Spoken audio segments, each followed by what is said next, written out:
Hey, welcome to Playing for Keeps, the show where we take a deep dive into emotional intelligence, sex, love, adult attachment theory, mental health, therapy, and everything in between that creates great relationships.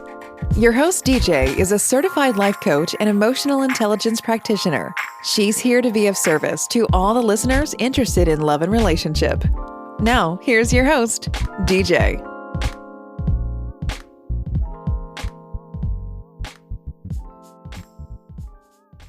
Hey everybody, it's your girl DJ with Playing for Keeps podcast, coming at you by myself to kind of end season 1 and give you Meme Monday. So we do have one more episode coming out this week before the end of the year, but this will be the last episode airing on Monday, at least for a while. I do have a new format I would like to do with coaches on this podcast that I am hoping to be able to roll out by sometime in probably the beginning of next year. So Dating Chronicles will continue though after probably the middle of January, beginning of February. So that'll give me a short break so I can really reflect on this first run and how I can make season 2 even better for you guys. So another thing I wanted to get into, it's the end of the year, and for me, the last week of the year, I truly try to be intentional about my goals and my aspirations for the new year. So what I do, I reflect on my wins, my losses, what worked, what didn't work. I reflect on what I said I was going to do and I didn't do it. I reflect on why I didn't do it, and then figure out, do I need to still make that a goal, or is it cool for me to chuck it because I've outgrown that goal or I've took a new direction? And then I give kudos to myself for the things that I have done, and then figure out, do I mentally need to cross that off my list, or do I need to go deeper with that goal?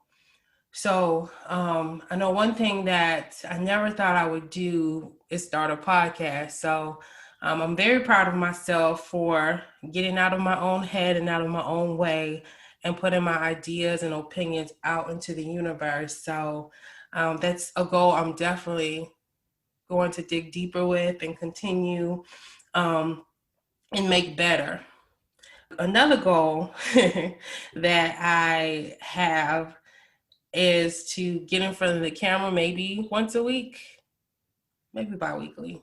I'm kind of camera shy, and I want to get over myself and get over my camera shyness so I can give out content in video format in regards to relationships, the subconscious mind, EI, attachment theory, and just whatever comes to my mind to talk about for that week. So that is a goal I have. Another goal that I have that's a personal goal. So for years, I've always wanted to do pole dancing. And here in Georgia, where I stay, there's actually a pole dancing school, 15 minutes away from my house. And I've always wanted to do it for weight loss, fitness, upper body strength, and just the fact that it just looks sexy. Like I've always wanted to be able to work the pole. And I never done it. For years, I've always said I was going to go, and I never did. But 2021, it's going to be different. I'm going to make it my business to start, because they literally have classes for beginner to advanced. And I don't know, due to body image and all that stuff, it freaks me out. But that's another thing I definitely want to get over, just on a personal note. So I've told a few people about it, and I've asked them to re-ask me and give me until at least February so I can be like, yeah, I've definitely started that. So I need people to hold me accountable, because for me, on a personal front, this is a big one. So it's something that I've always wanted to do. I would love to hear your goals, your aspirations, your plans for 2021. Hit me up on Instagram or Facebook at P4K Podcast and let me know. So everybody knows when I come on by myself on Mondays, I give a meme or a quote, and I break that meme down, at least with my own thoughts. So for me, Monday, I have this meme, and it reads, I'm so toxic, I'll fight for a relationship I don't really want. When I first read this quote, I felt it so strong in my spirit. It's sad. Like, and I know that a lot of people can relate, even in the way that I felt it, because I know this status could go in a lot of different ways depending on the individual. So I'm going to break it down in my own situation. So for me, in the outside looking in, I don't look like a toxic one in any relationship. So I look like the individual who, for the most part, had their shit together. And I always ended up choosing dudes, though, who were either lost, crazy, or avoidant. So on a conscious level, I knew that me and these dudes we didn't level up. But subconsciously, why was I doing this? Why was I picking these type of dudes? So what did they do for me on a subconscious level? And then on top of that, I would fight for the relationships. Like I would really fight for the relationships. Like I would get upset with people if they had something to say. I'm fighting with them, the up and down, topsy-turvy, the works. It's crazy. So with what I know now, I know on the inside, I definitely mirrored, my inner wounds definitely mirrored their inner and outer wounds. So at that time, I had a lot of healing to do, and I still have a lot of healing that I need to do. Growing up as the go-to person and feeling like you have something to prove, all of your childhood can really do something to some. Especially when you're in the outside world, and it seems like the only way to get any type of recognition is when you bring something to the table. So when I got to a certain age, I made it my business to bring the whole damn table. So subconsciously, I wanted challenges because my world inner mantra was, if anything came easy, then it's not worth it. And for me, that included love. So I naturally was attracted to distant and avoidant partners. Growing up, my father only really showed emotion when he was angry or drunk. And when I got old enough, when I wasn't running the streets to get away from that, I learned to maneuver in that environment. So there's a saying that's been floating around that I definitely agree with. The most overlooked addiction is the addiction to another human being, where you can act out the dysfunction of your childhood.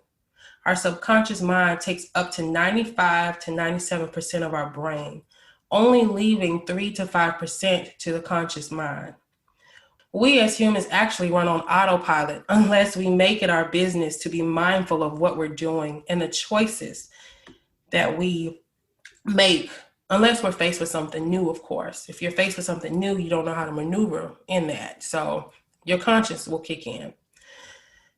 The highs and the lows from my childhood, on top of what the world showed me to create my old mantra, helped program my subconscious mind to crave, push, and pull dynamic relationships.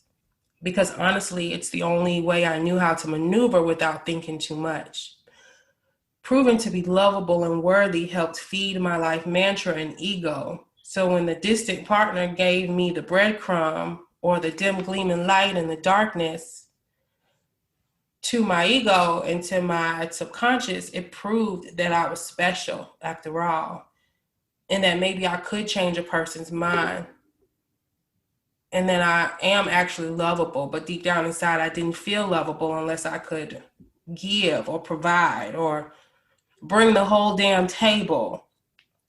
And I had to learn the hard way that it doesn't work that way. No one has the power to change someone's personality, or no one has the power to make, if the person doesn't see you as lovable from the get-go and they don't see your worth, you've been in over backward. It's not worth it when there's other people in the world that will love you for you. So that was a lesson I had to learn. And in some extent, I'm still learning.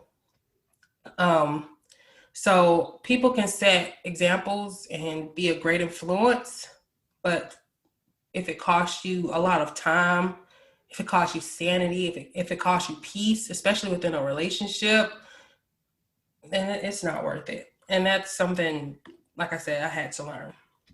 So healthy love is new to me, and anything new, no matter how good it can be scary or feel weird.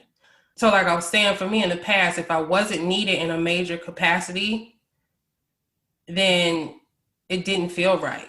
And for me, if it didn't feel right, then that person wasn't going to stick around anyway. So if I did find myself in situations like that, I bounced first.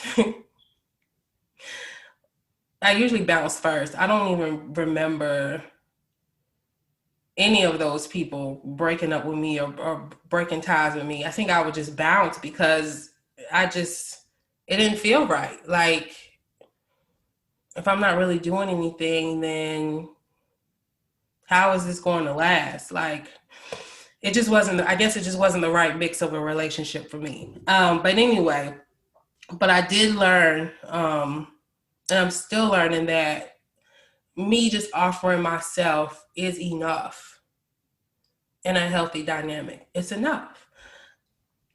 So in conclusion, my theory into why we fight for relationships we don't really want is due to our subconscious mind running on autopilot until something happens to bring us into that 3 to 5% of awareness. Now, with that being said, in order to not run into those same patterns with that same person, if you were to stay, or another person, reprogramming your subconscious mind is key. There are life coaches and therapists that can help you with this, or there are things you can do at home that can get you started on this journey. I'll leave you guys with one tip here that I learned from life coach Thais Gibson. There's a technique called autosuggestion. Autosuggestion is a great technique to give suggestions to your subconscious mind. Kind of like your conscious mind and your subconscious mind are talking to each other. Now, the subconscious mind is set through repetition of experiences, feelings, beliefs, and your subconscious mind needs evidence to make real shifts in real life. So for example, if you're someone that doesn't feel lovable, autosuggestion is kind of like words of affirmation, but deeper. You may tell yourself, I am lovable. But if that's all you're doing, you're only speaking to your conscious mind, and your conscious mind only takes up 3 to 5%, so it won't stick. For the subconscious mind, it needs pictures, it needs feelings, it needs thoughts to really penetrate. So what you do for it to reach your subconscious mind is you take that same statement, I am lovable, and tie it back to a memory. So for me, what I could do, I am lovable, and then close my eyes and tie it back to a memory of my mother always showing me that I was lovable, or friends comforting me in times of need without me having to do anything. That shows that I'm lovable. It brings good feelings, and it proves my statement. I am lovable with real events in real times. And you can do that repetitively with different statements and different things and different affirmations. But before trying autosuggestion, the first thing you should do is sit with yourself and figure out what stories you tell yourself in the background about your life, the kind of person you are, your body, what you think of other people you don't know. How do you feel about love, life, relationships? Really get to know yourself, your why, and see if there are some things that may be running you on autopilot that may no longer be serving you. So I love this quote that I want to share from Earl Nightingale. It says, "Whatever we plant in our subconscious mind and nourish with repetition and emotion will one day become a reality." So when we know better, we do better. I'm hoping this episode was helpful to someone. I want to thank you guys for tuning in for these last 8 months. It's been a joy learning and serving you guys with content to help us grow into our highest selves as individuals. I love you, and until next time. Thank you for tuning in to today's show. If you liked this podcast, please download and subscribe. If there's anything you would like to talk about in regards to relationships, or would like to be a guest on the show to speak on relationships or get advice, you can always connect via social media at Playing for Keeps or email DJ at info@p4kdating.com. Thank you for tuning in, and bye for now.